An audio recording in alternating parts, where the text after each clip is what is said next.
बंटी शेळके नाना पटोले यांच्यावर केलेल्या टीकेवर ठाम आहेत। नाना पटोलेंवर टीका केल्यानंतर शेळकेंना नोटीस आली आहे। राष्ट्रीय स्वयंसेवक संघाचे एजंट असा पटोलेंचा बंटी शेळके यांनी उल्लेख केला होता। बंटी शेळके हे नाना पटोले यांच्यावर केलेल्या टीकेवर अद्यापही ठाम आहेत। नाना पटोलेंवर त्यांनी टीका केल्यानंतर आता शेळकेंना मात्र नोटीस आली।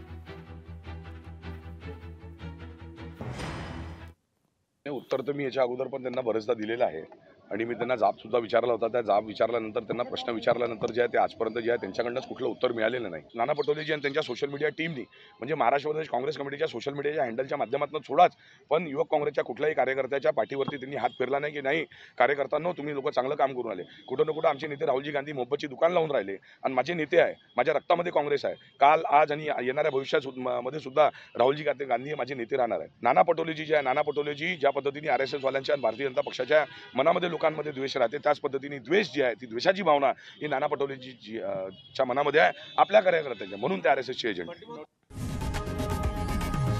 लोकशाही मराठी ऐका, पहा, जागरूक रहा।